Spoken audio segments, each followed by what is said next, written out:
संजय नगर शमशान भूमि में बालक के शव को दफनाने का ज़्यादा पैसे मांगने पर हंगामा। आपको बताते चले, बुधवार की सुबह करीब 10 बजे दिनेश कुमार निवासी नरकुलागंज नई बस्ती बरेली, जिनका बेटा कल तक रवि खन्ना के अस्पताल में एडमिट था, रात्रि में उसकी मृत्यु हो गई और बुधवार की सुबह नरकुलागंज से उसको अंतिम संस्कार के लिए संजय नगर शमशान भूमि जाया गया। वहां पर समाज के बहुत सारे लोग मौजूद थे। उन सबके साथ में अभद्र व्यवहार शमशान भूमि के कर्मचारियों द्वारा किया गया। अत्यधिक पैसे की मांग की गई और गाली गलौज भी की गई। विश्व हिंदू परिषद के नेता आशु अग्रवाल ने बताया, संजय नगर शमशान भूमि पर मिलने वालों के बच्चों का शव लेकर गए थे। पहले कर्मचारी बोला गड्ढा करने के 200 रुपये जाएंगे, हमने 200 रुपये दे दिए। उसके बाद वहाँ जा रहा कर्मचारी बोला अलग कोने में चलकर 1500 रुपये और दो। हमने कहा किस बात के? बोला यह लिखे नहीं जाते हैं, आपको देने होंगे, नहीं तो यहाँ गड्ढा नहीं होगा।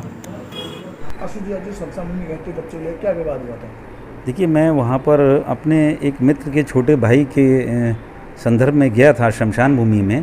तो वहाँ कुछ लोग राजपूत समाज के मेरे पास आए, क्योंकि मैं कालीबाड़ी गंगापुर क्षेत्र में काफ़ी काम किया हूँ। तो राजपूत समाज के कुछ लोग आए, उन्होंने बताया कि उनका शायद 2-3 वर्ष का या कोई और छोटा बच्चा था, उसकी डेथ हो गई थी।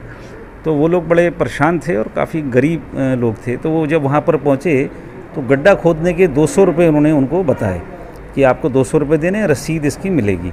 कुछ देर में एक व्यक्ति को बुलाया गया कि जो वो गड्ढा खोदेगा, गड्ढा खोदने वाला व्यक्ति उनको साइड में ले गया और उनसे कहता है कि 200 रुपये तो दिखावे के हैं, असल में मुझे 1500 रुपये चाहिए, इससे नीचे मैं गड्ढा नहीं खोदता हूँ। तो उन्होंने कहा ये तो गलत बात है। और वहाँ पर जो लोग बैठे थे मैनेजर वगैरह, उनको भी उन्होंने बोले भाई साहब आप इन्हीं से बात कर लो, हमें नहीं पता, यही करते हैं जो भी करते हैं, आप आपका जैसा भी हो जाए। उसके बाद जब विवाद थोड़ा सा बढ़ा तो वो व्यक्ति गाली देने लग गया जो गड्ढा खोदने आया था। वो शराब पिए हुए था और बहुत ज़्यादा गाली देने लग गया। अब वहाँ पर जो सामने वाली जो है वो भी राजपूत समाज के थे, तो उन्होंने 1-2 झापड़ उसको मार दिए होंगे। तो उसके बाद उन्होंने गेट बंद कर लिया और उन्होंने कहा कि आप अपने बच्चे को चाहे जहाँ ले जाएं, यहाँ पर आपको अनुमति नहीं मिलेगी। तो जैसे शमशान भूमि जैसी जगह पर भी अगर ऐसी स्थिति आ रही है तो ये बड़ी नारकी है। देखिए, एक तो वहाँ पर स्थान अब कम पड़ रहा है, तो जैसे इतने सारे कब्रिस्तान बने हैं और सरकार ने भूमि दी है कब्रिस्तान को, बाउंड्री वॉल बनवाई है पिछली सरकारों ने, तो वहाँ पर भी एक उसका एक्सपेंशन की ज़रूरत है और एक शमशान भूमि और होनी चाहिए, ऐसी ज़रूरत है।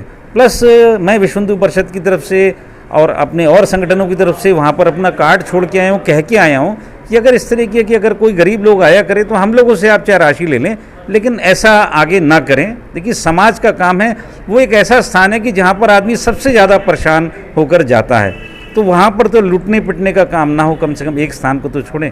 ऐसा हमारा अंतिम संस्कार को लेकर के अवैध वसूली हो रही है। हाँ, अंतिम संस्कार में भी अवैध वसूली यदि हो रही है तो ये बिल्कुल भी ठीक नहीं है। दूसरी बात, जब उनसे जाके इस विषय पे बात की, एक उम्रदराज मैनेजर साहब थे, तो बहुत सारे लोग गलत तरीके से उनसे बात भी करने लगे। लेकिन हमने कहा कि अगर उम्रदराज हैं, इनसे हम हल्के से अपनी बात रखेंगे, जो भी समस्या है उसके बारे में बात करेंगे।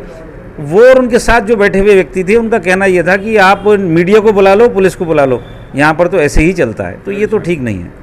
मतलब गुंडागर्दी भी हो रही है। इस मामले को लेकर ऊपर भी शिकायत करने का देखिए, अभी आधे घंटे की ये बात है। अभी हम अपनी शाम को बैठक एक करेंगे और एक योजना बनाएंगे। देखिए, इसमें यहाँ राजनीति नहीं होनी चाहिए, हम इसको ठीक करने का प्रयास करेंगे। अगर नहीं, संस्था वहाँ की जो भी संस्था है उससे बात की जाएगी। अगर कोई समस्या आगे आती है तो फिर हम प्रशासन के पास जाएंगे। हिंदू समाज का काम है और वो जो संस्था है वो भी अपने हिंदुओं की है, तो पहले इसमें किसी भी प्रकार के हम राजनीति में नहीं पड़ेंगे, अपने ही लोगों से पहले बात करेंगे। 1500 मांग रहा था, उसकी रसीद देता क्या? ऐसा वहाँ के लोगों ने बताया कि रसीद 200 की ही मिलेगी, 1500 रुपये लेंगे। 1500 रुपये लगेंगे।